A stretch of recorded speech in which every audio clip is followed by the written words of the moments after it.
कोई ये सवाल कर रहा है कि ये रोजगार क्यों नहीं देते, मंदिर मंदिर क्यों जाते हैं, और कोई ये कह रहा है कि प्रधानमंत्री का 2047 का विजन है, वो कह रहे हैं कि 47 तक प्रधानमंत्री रहेंगे कि नहीं रहेंगे, वो रहेंगे जो विजन देने वाले हैं। क्या कहेंगे आप? अयोध्या की धरा से एक बार सभी बोलेंगे जय श्री राम। जोर से बोलिए। अयोध्या में जो है विजय ध्वज फहराने जा रहा है, ये इन लोगों को जानना चाहिए, ये आरएसएस का ध्वज नहीं है, ये भाजपा का ध्वज नहीं है, ये सनातन का ध्वज है, ये हमारे हिंदुत्व का प्रतीक है, ये भारत की आस्था का प्रतीक है, ये राम के रामत्व का प्रतीक है। और ये ध्वज ऐसा फहराने जा रहा है। आज के इतिहास में पुरातन काल से लेकर के अगर हम देखें तो किसी भी सदी काल में आप उठा करके देखेंगे, ध्वज हमारी आस्था का प्रतीक रहा है और हमेशा हर राज्य पर, हर मंदिर पर, हर गढ़ पर, हर एक संस्थानों तक ध्वज फहराया जाता था। और भगवा ध्वज हमारी आस्था है। जिस तरह से भगवान सूर्य की उष्मा से संपूर्ण वसुधा ऊर्जा प्राप्त करती है, उसी तरह से हमारे इस भगवा ध्वज से समस्त सनातनी का ऊर्जा प्राप्त करते हैं। ये हमारी ऊर्जा का पुंज है। और जो लोग कहते हैं कि भगवान श्री राम जी का मंदिर बनने से यहाँ पे रोजगार खत्म हो गया है, विद्यालय और गुरुकुल बनाने से केवल रोजगार होंगे, तो अयोध्या में गुरुकुलों का निर्माण हुआ, अयोध्या में मेडिकल का निर्माण हुआ, सारी चीजों का निर्माण हुआ है। और अयोध्या, मैं ये बताना चाहता हूं कि श्री राम जन्मभूमि से लाखों लाखों लोगों का रोजगार संचालित हो रहा है। आज अयोध्या की भूमि पर केवल अयोध्या ही नहीं, पूरे भारतवर्ष के लोग आकर के अपना स्वरोजगार नियुक्त करते हैं। और मैं इन विरोधियों को यह भी बताना चाहता हूं कि श्री राम जन्मभूमि एक ऐसा मंदिर है जिसके मात्र 2 साल की स्थापना दिवस अभी पूर्ण हुए हैं। 2 साल के अंतराल में श्री राम जन्मभूमि ने भारत सरकार को 400 करोड़ रुपए टैक्स दे दिया है। राम बड़ी भूमि के टैक्स की रोटियों पर पल रहे हैं ये लोग। जो आज वार्ता कर रहे हैं ना कि रोजगार नहीं है, वो राम जन्मभूमि के टैक्स पर पल रहे हैं। मैं तो ये कह दे रहा हूं ना कि भारत के मंदिरों के टैक्स के पैसे हटा दिए जाएं, ये जितने विरोधी बोलने वाले हैं इनके मुंह में ताले लग जाएंगे। दम है बात में। ये मैं देखिए तस्वीर आपको दिखाना चाहता हूं। ये जो भगवा रंग उड़ा हुआ है, यही भगवा ध्वज है, यही भगवा रंग है जो मंदिर के शीर्ष पर फहराएगा। ये 2 रंगों का मिश्रण है। एक रंग इसमें लाल है और हल्का सा पीला मिलाएंगे तो रंग बनेगा केसरिया भगवा। हमारे यहां, महाराज जी अगर मैं गलत हूं तो मुझे टोक देना, हमारे यहां लाल रंग शौर्य का प्रतीक है, संघर्ष का प्रतीक है, और पीला रंग जो है वो हमारे लिए अपनत्व का प्रतीक है। हम किसी को हल्दी देने जाते हैं ना, हल्दी चावल देकर बुलाते हैं लोगों को, तो अगर अपनत्व के भाव से मिलोगे तो ये महात्मा आपको गले लगाने के लिए खड़े हुए हैं। और अगर संघर्ष के भाव में मिलना चाहते हो तो फिर ये पीछे जो मंदिर बना है ये बिना संघर्ष के नहीं बना है, इसका भी एक इतिहास है। ये बात लोगों को समझनी पड़ेगी, समझनी चाहिए। लेकिन मैं थोड़ा दूसरी तरफ जा रहा हूं। रत्नेश जी, प्रॉब्लम क्या है पॉलिटिकल लोगों की? समस्या क्या है? ये समस्या सुलझेगी कि नहीं सुलझेगी और बढ़ती जाएगी? देखिए, आपको और सभी साथी पैनलिस्टों को और देश की जनता को मेरी तरफ से जय श्री राम। देखिए, पॉलिटिकल पार्टीज का दर्द यही है कि जब से प्रभु श्री राम के भव्य और दिव्य मंदिर का निर्माण शुरू हुआ, तभी से ये जो सनातन विरोधी और राम विरोधी राजनीतिक दल थे, इन्होंने लगातार टिप्पणियां करनी शुरू कर दी, तमाम सारी बातें शुरू कर दी। उसमें तमाम सारे दल हैं, चाहे वो कांग्रेस पार्टी हो, चाहे वो समाजवादी पार्टी हो, चाहे वो आरजेडी हो, चाहे वो अन्य ऐसे दल हों जो अभी विपक्ष में है, जिनको सत्ता मिलती हुई नहीं दिख रही है। वो राम मंदिर के निर्माण पर एक पॉलिटिकल पार्टी पर तमाम सारे आरोप लगाते हैं। लेकिन जो लोग ये सवाल उठाते हैं शर्मा जी कि क्या राम मंदिर बनने से रोजगार मिलेगा, क्या स्वास्थ्य व्यवस्था सुधर जाएगी, क्या ये हो जाएगा, ये नहीं हो जाएगा, वो नहीं हो जाएगा, तो अभी जैसा कि महेश योगी जी ने बताया, एक कॉन्सेप्ट है इकोनॉमिक्स में, टेम्पल इकोनॉमी जी। तो इस अयोध्या को एक टेम्पल इकोनॉमी में तब्दील कर दिया राम मंदिर ने। आज करोड़ों लोगों को रोजगार इस राम मंदिर के निर्माण के कारण मिल रहा है। मैं तो यहीं पैदा हुआ हूँ शर्मा जी। मैं आपको बताता हूँ 2017 के पहले की जो अयोध्या थी, इस अयोध्या में आप इस मेले के बाद यहाँ रुक नहीं सकते थे, इतनी गंदगी फैल जाती। यहाँ पर लोग आना पसंद नहीं करते थे, लोग आते थे तो सुविधाएं नहीं होती थी उनके पास। आज इस टेम्पल इकोनॉमी ने करोड़ों लोगों को रोजगार दिया। आप चाहे बस्ती जनपद के लोग हों, चाहे अम्बेडकर नगर के हों, चाहे फैजाबाद के, चाहे गोंडा के हों, चाहे बहराइच के हों, चाहे बाराबंकी के हों, चाहे लखनऊ के, पूरा ये जो अवध का क्षेत्र है, इस जिले के हर एक परिवार का एक ना एक व्यक्ति यहाँ पर रोजगार कर रहा है और अपने जीविकोपार्जन से अयोध्या से जुड़ा हुआ है। ये सबसे बड़ा जवाब है उनके लिए। और जो लोग कहते हैं कि इतना बड़ा भव्य कार्यक्रम करने करने की क्या ज़रूरत है? तो भैया क्या सफाई में मुजरा कराने से डेवलपमेंट होता था क्या? नहीं होता था। यहाँ तो हमारी सनातन संस्कृति का प्रचार हो रहा है, हमारा एक क्या कहते हैं कल्चरल टूरिज्म हमारा विकसित होगा, लोग आएंगे जब राम मंदिर का दिव्य और भव्य स्वरूप पूरे विश्व के पटल पर पहुंचेगा। ठीक बात कर रहे हैं। और एक बात देखिए दर्शक, इस वक्त जो तस्वीरें देख रहे हैं वो भव्य सरयू आरती की तस्वीरें हैं और सरयू जी की तब की अवस्था और अब की अवस्था में ये अयोध्या वासी बता सकते हैं। मैं आपको वर्णन करूंगा तो कुछ और हो जाएगा। जिन मां सरयू की आरती आप इस वक्त देख रहे हैं, नारदीय पुराण में उनके बारे में एक जिक्र आता है।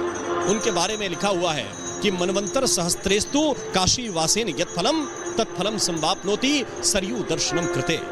मैया सरयू के दर्शन मात्र से वो आपको फल प्राप्त होता है, जो काशी में आपको कई वर्षों तक रहने के बाद प्राप्त होता है, मथुरा में एक कल्प तक रहने के बाद प्राप्त होता है।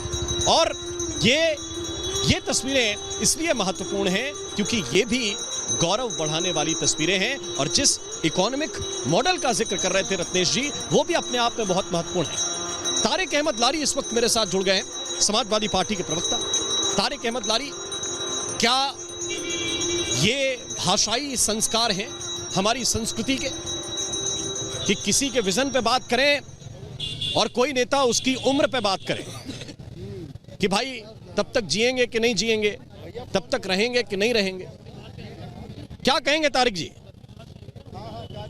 किसने क्या कहा भाई, मुझे कोई किसी जानकारी का मत तो बता दीजिए किसने क्या कहा तो मैं उस हिसाब से जवाब दे सकूं। आप थोड़ा, मैं कहूंगा अपने पैनल से कि थोड़ा सा तस्वीरें दिखाएं और वो ग्राफिक्स भी।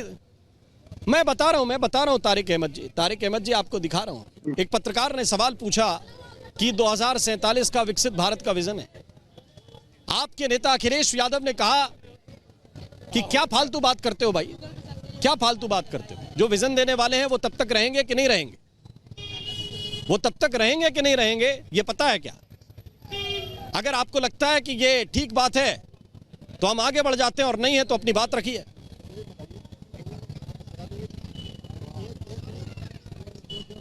बात तो उन्होंने सही कही कि 1947 का सामान 100 का की खबर नहीं, बात तो सही है, लेकिन विजन तो आदमी रखा। अब वो अपना विजन मैं ये सोच रहा हूँ मेरे हिसाब से होगा। अब कौन है जी, थोड़ा सा तकनीकी दिक्कत है, लेकिन राजेश चौधरी अपनी कड़वी बातें शायद दो लोगों के कान तक पहुंचती नहीं। तारिक जी भी कह रहे हैं हमको जानकारी नहीं भाई, किस बारे में बात कर रहे हो, बताइए जरा इनको। देखिए, ये वो लोग हैं जिन्होंने राम भक्तों की बर्बरता पूर्वक हत्या की थी, नरसंहार किया था, कार सेवकों पर गोलियां चलवाई थी। तो ये किस मुंह से बात करेंगे? इनकी कोई सनातन में श्रद्धा नहीं है, ये हिंदू धर्म को मानने वाले लोग नहीं है। ये तो वो लोग हैं जो रामायण जलाने का काम करते हैं सड़क पर। समाजवादी पार्टी के राष्ट्रीय महासचिव रामायण जलाते हैं, अखिलेश यादव जी चुप बैठे रहते हैं। ये वो लोग हैं जो मस्जिद में जाकर के सजदा करने का काम करते हैं। तो भगवान राम में इनकी श्रद्धा नहीं है।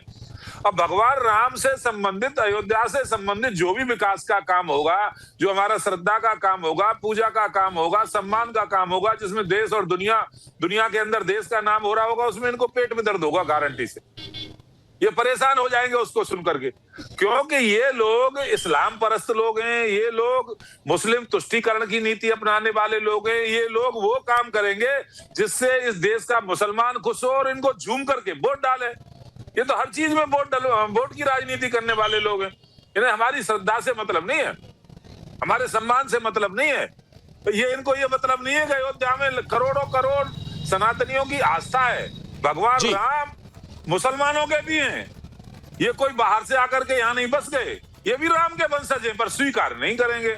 और मैं कहता हूं इनको, अयोध्या तो हो गई हमारी और अब आ गई है मथुरा की बारी, और मथुरा की बारी आ गई तो भगवान कृष्ण के वंशज बनते हैं अखिलेश जी। चलिए, आपको हो सकता है राम से नफरत हो, अयोध्या से नफरत हो, आपने गोलियां चलाई थी, वहां आपका इतिहास रहा है वहां अन्याय अत्याचार करने का राम भक्तों पर, तो आप अपना पूर्वज कृष्ण को मानते हो। इसी के बारे में कुछ बोलिए, आइए हमारे साथ, आइए यहाँ पे डेवलपमेंट करते हैं, यहाँ भी राम के भगवान कृष्ण का बनाते हैं, मथुरा में आइए।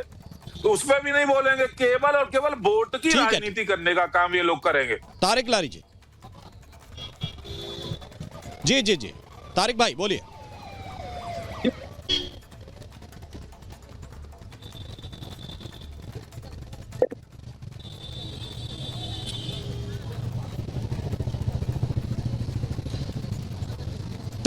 तकनीकी दिक्कत है, तारिक लारी की आवाज हम तक पहुंच नहीं पा रही है। मैं कोशिश करूंगा फिर से उनके साथ कनेक्ट करने के लिए, लेकिन जिस चीज का हम जिक्र कर रहे हैं और जिस बात पर हम आपकी बात यहां से उठाना चाहते हैं, रिपब्लिक भारत जिस बात को उठाने के लिए यहां ग्राउंड जीरो पर खड़ा हुआ है, अयोध्या के राम मंदिर के ठीक सामने खड़ा हुआ है, वो ये है कि तंज तभी अच्छे लगते हैं जब उस तंज के पीछे कोई वजन हो, बात में कोई दम हो।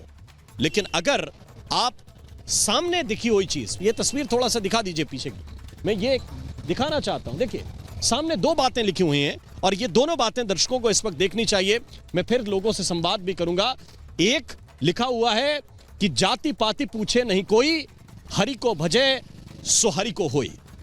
हर बार विपक्ष का नैरेटिव होता है कि इस जाति को दबाया जा रहा है, उस जाति को उठाया जा रहा है। जो मंदिर बना है उसके आगे, सबसे आगे अगर कोई चीज लिखाई हुई है तो यह कि जाति पाति पूछे नहीं कोई, हरि को भजे सो हरि को।